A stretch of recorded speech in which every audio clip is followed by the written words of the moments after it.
Bonjour et bienvenue dans cette vidéo de formation Unity 3D consacrée aux fonctions. Alors, qu'est-ce qu'une fonction? Une fonction, c'est quelque chose qui va être chargé, qui va avoir pour fonction de faire quelque chose. Je m'explique. Admettons que l'on a envie de faire une addition. Ce que l'on peut faire, c'est, donc j'ai deux variables entier, int a est égal à 5, int b est égal à 3. Si j'ai envie de faire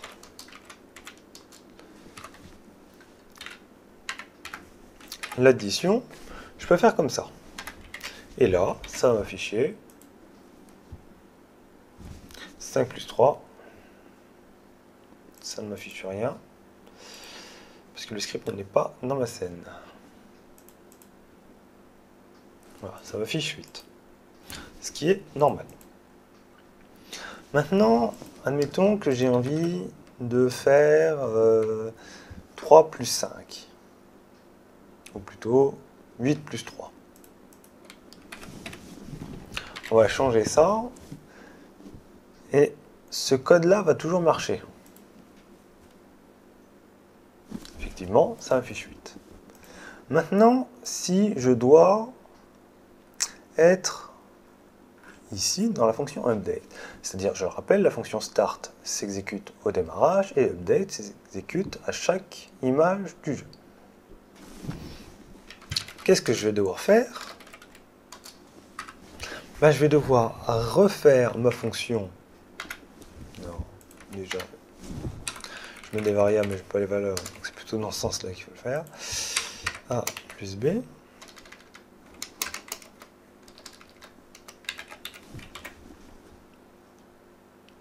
Alors oui, il y a une question de portée de la variable. Donc on va les mettre en dehors de la fonction start, parce que les variables qui sont créées, je vous en ai parlé, les variables qui sont créées dans une fonction, puisque start est une fonction, maintenant on commence à comprendre, ce qui est utilisé dans une fonction, la variable déclarée dans la fonction n'est plus bonne après la fonction. Donc maintenant il n'y a plus d'erreur.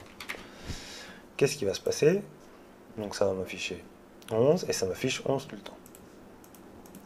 Là on a un calcul simple, c'est A plus B.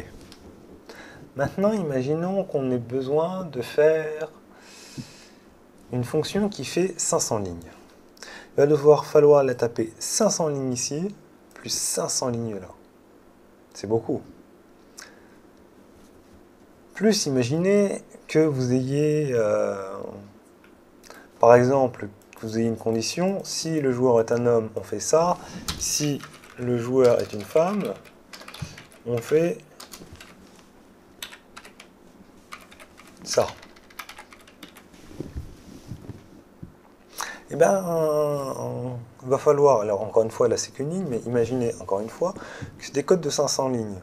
Alors, vous allez devoir encore une fois copier 500 lignes. Autre chose, si vous vous rendez compte que A plus B, donc admettons qu'on va ajouter un truc derrière, il faut que ce soit divisé par 3. On multiplie par 2, puisqu'on est avec des entiers, c'est mieux de travailler comme ça. Maintenant, imaginez que j'ai besoin de modifier et puis que je souhaite mettre x6. Je dois mettre x6 ici et x6 ici. Problème, ça porte à confusion. Et c'est une énorme source d'erreur puisque là, il n'y a qu'un script, mais imaginez que vous en ayez 50, retrouvez tous les endroits où vous avez fait ce script, on va faire des copier-coller. Le seul mot qui me vient à l'esprit pour ça, c'est chiant. Donc, pour cela, on va faire appel à une fonction qui va avoir pour rôle de faire A plus B fois 6. Donc on va créer une fonction. Une fonction, comment est-ce qu'on la déclare? Eh bien déjà, on peut s'inspirer de update, qui est une fonction particulière, mais c'est une fonction. Déjà, void. Qu'est-ce qu'on se rappelle de void? On ne sait pas. Void, c'est un type de variable qui est rien, grosso modo vide. C'est-à-dire qu'en fait, c'est ce que renvoie la fonction. Une fonction peut renvoyer seulement un type de variable. Ça peut être un entier, un string, ça peut être un tableau d'entier, ça peut être un tableau de string, ça peut être une liste, mais c'est une chose, et elle doit être déclarée depuis le début. Donc nous, ce qu'on voudrait renvoyer, c'est un nombre, puisqu'il faut que ça renvoie a plus b fois 6, non c'est b fois 6 plus a, puisque ça gère aussi les priorités de calcul. Donc on va faire une fonction qui renvoie un entier. Donc, entier. Ensuite, il faut lui donner un nom à cette fonction. Même règle que pour les variables, la fonction doit être, le nom de la fonction doit être explicite. Addition fois 6. Ensuite, entre parenthèses, ce sont les arguments que vont recevoir la fonction. Je termine juste. On met ensuite des accolades, c'est-à-dire que la fonction est délimitée par ces accolades. C'est ce qui se passe dans ces accolades qui va définir le fonctionnement de la fonction. Donc, une fonction, elle a besoin d'arguments, ou pas. Mais la nôtre, elle en a besoin. Elle a besoin de quoi? Elle a besoin de connaître A et B. Elle a besoin aussi de savoir le type de variable. Donc, on va lui envoyer, on va lui définir le type de variable A, puis on va dire A.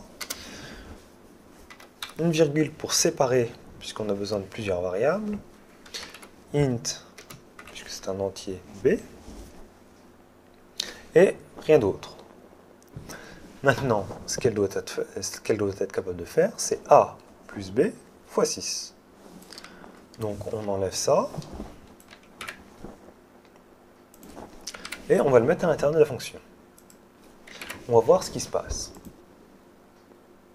Alors il y a une erreur. Alors ça c'est un avertissement. Oui, pardon. La fonction doit renvoyer quelque chose, elle doit renvoyer un entier. Là je ne renvoie rien. Donc c'est normal, le compilateur me dit qu'il y a une erreur. C'est pas grave. Je dois renvoyer une valeur, donc le résultat. Donc pour envoyer une valeur, c'est return, et puis on va renvoyer la valeur. Et là, on va demander ce qui s'affiche. Eh bien, il ne s'affiche rien. Pourquoi? Parce que update se lance au démarrage, start se lance au démarrage, update se lance à chaque image, mais personne ne lance addition fois 6. Pour cela, eh bien, il faut la lancer. Donc on va demander à ce que l'on lance addition fois 6. Et elle a besoin, alors addition,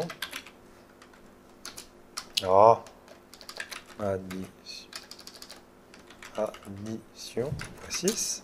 Elle a besoin de deux arguments. Il nous le dit. Il a besoin d'un entier. Alors, le nom n'est pas forcément le même. Je vais développer. Par exemple, ici, si je mets DE, enfin DDEE, bon, et puis je remplace ici. Alors, c'est ici, DD. EE. Il va envoyer à la fonction, et dire j'ai besoin de la fonction, et dire j'ai besoin de A et de B, et que tu fasses quelque chose avec ça.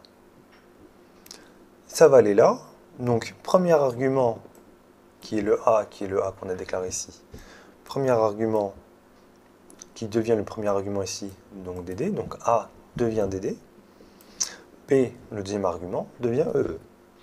Donc D plus E fois 6, c'est comme si j'avais mis A plus B fois 6 lorsque j'avais mis A et B ici. On va lancer et on va voir ce qui se passe. Il me renvoie bien le bon résultat. Maintenant, si j'ai envie de l'appeler depuis la fonction, eh bien, j'aurais écrit cette fonction. Et là, il est bien appelé une fois au départ, et il est appelé tout le temps ensuite après. La fonction est appelée tout le temps après. Alors, là, pourquoi ça s'affiche? Eh bien, ça s'affiche parce que j'ai mis un debug log. Si je ne mets pas de debug log, qu'est-ce qui se passe? Il ne se passe rien. C'est normal. J'appelle la fonction, je lui dis, avec A et B, il faut que tu fasses une addition x 6. Il le fait, il me renvoie le résultat, mais nous, on ne fait rien avec. Donc, qu'est-ce qu'il faut faire? Il faut l'afficher.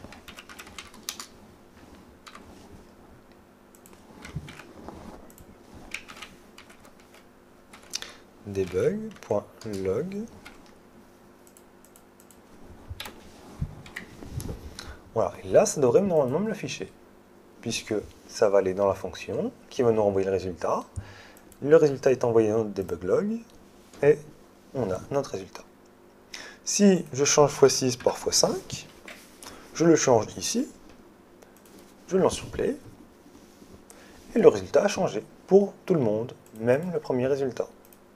C'est-à-dire que je change à un seul endroit, et c'est applicable partout où j'ai besoin de la fonction. Voilà la force de la fonction. Alors, une fonction peut renvoyer n'importe quoi, entre guillemets. On ne peut pas renvoyer plusieurs choses. Mais, par exemple, si vous avez envie de renvoyer 2 int, ben vous envoyez un tableau de 2 int. Ce sera un tableau. Donc, il renverra bien une chose. Ça peut aussi renvoyer rien, void. Ça peut être le cas si vous avez par exemple besoin d'afficher, comme j'avais fait un debug log à l'intérieur de la fonction. Je n'avais pas besoin de renvoyer le résultat, puisqu'on avait le résultat ici. Par contre, on ne pouvait pas récupérer le résultat ailleurs.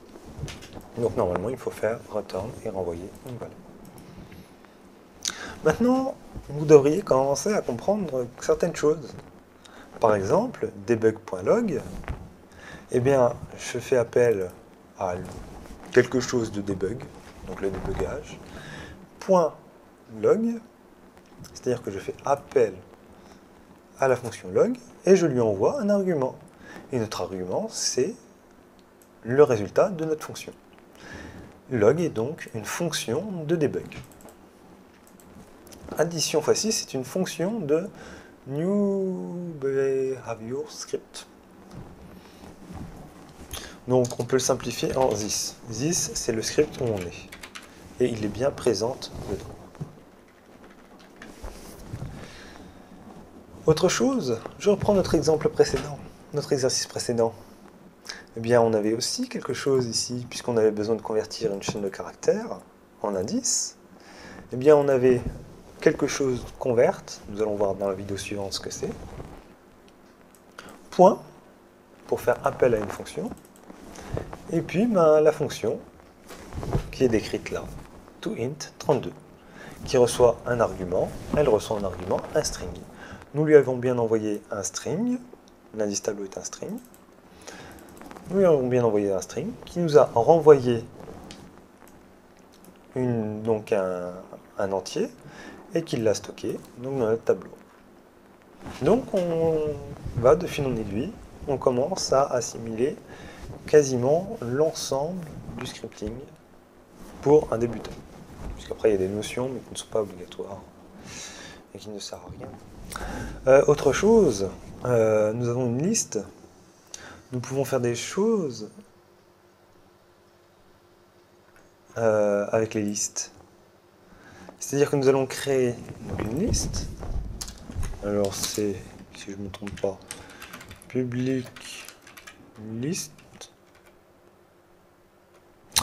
Je ne sais plus comment on fait une liste. Alors déjà, il faut importer ce qui permet de gérer les listes. Donc ça, ce sont des bibliothèques. Collection.générique. Voilà, donc normalement maintenant je peux utiliser liste. Comme ça, avec un type, une liste d'entiers. Une liste d'entiers, et qu'est-ce qu'on va faire d'autre? Un nom, alors liste d'entiers. On va créer donc cette syntaxe, on va la comprendre plutôt après. Mais ne vous inquiétez pas, ça sera facile. J'ai fait une erreur quelque part. Ici, il manque parenthèse. Voilà. Donc ça, on peut l'enlever, puisque ça va nous perturber.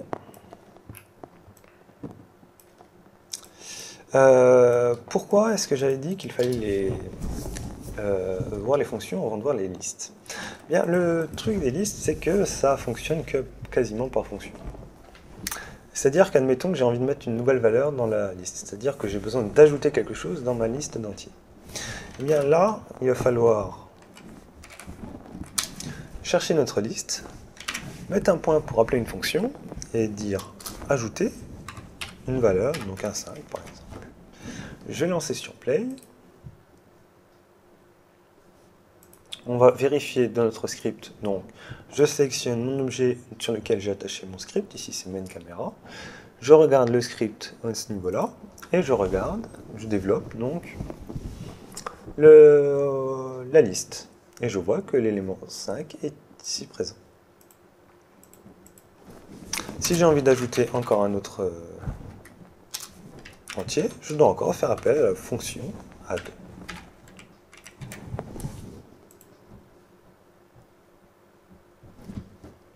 Voilà. Si j'ai envie de savoir combien il y a de choses dans ma liste, bien, je vais afficher ma liste d'entiers, puis je vais demander combien il y en a à l'intérieur. Count est une... Alors, count est un petit peu particulier, il n'a pas de parenthèse, pas d'argument, puisque c'est un attribut. Nous allons voir dans la vidéo après ce que c'est. Là, donc, il va m'afficher, il y a 2 éléments dedans. Si j'ai besoin de savoir si elle contient quelque chose, ma liste, enfin, si elle contient un truc particulier. Par exemple, si je veux, donc je vais faire appel à la fonction contain, si je veux savoir si elle contient 4, je vais chercher ma liste, appeler la fonction contenir, mettre l'argument 4, et il va me dire non. Si je mets 5, il va me mettre vrai. Si j'ai envie de trier ma liste, je vais faire ma liste, puis je vais faire appel à une fonction qui est de trier, qui est, je ne sais plus, alors elle est là-dedans, normalement.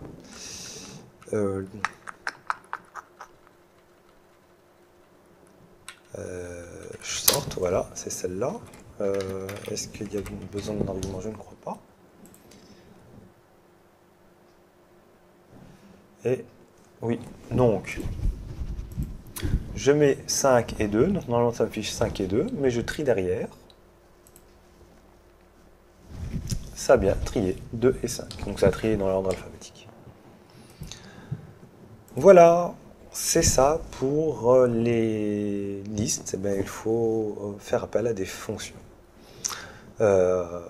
Si vous avez besoin de modifier quelque chose, si vous avez besoin de retirer quelque chose, ça va être, par exemple, si je veux retirer le premier élément, ça va être liste entier, bouger à la position, ça demande l'index, donc à la position 0, donc le premier, et donc normalement ça va me supprimer le 5, puisque le 5 est le premier élément de ma liste, et donc il ne reste plus que 2. Voilà, ça c'est pour les fonctions. Et pour les listes, par la même occasion, n'hésitez pas à vous entraîner. Alors ces fonctions, vous pouvez vous dire, c'est gentil, mais où est-ce que tu nous sors ces fonctions? Il faut faire appel à une autre documentation. Il faut savoir que les listes ne sont pas gérées, entre guillemets, par Unity, il n'a pas fait de documentation dessus.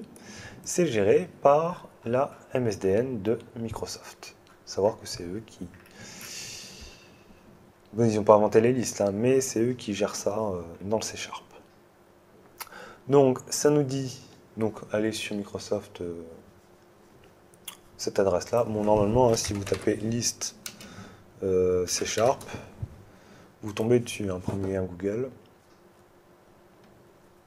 C'est un petit peu lent, voilà. Et là, on voit plusieurs choses. Le plus important, c'est ça. L'espace de nom, ça veut dire, grosso modo, ce que l'on va utiliser dans notre script. Il faut bien ajouter cette bibliothèque dedans, sinon il ne comprendra pas que l'on veut faire les listes. Alors vous êtes peut-être en train de me dire, pourquoi est-ce que on n'apporte pas, enfin pourquoi on a besoin d'apporter des choses et pourquoi ça ne pourrait pas être natif naturellement? Parce que les listes ne sont pas forcément utiles tout le temps, et tout le monde n'utilise pas les listes, tout le monde n'utilise pas tous les outils.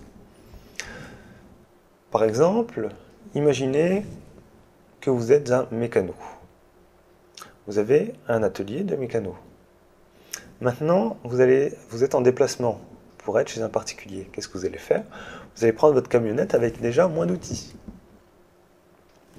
Moins d'outils, parce que c'est les limites de votre camionnette.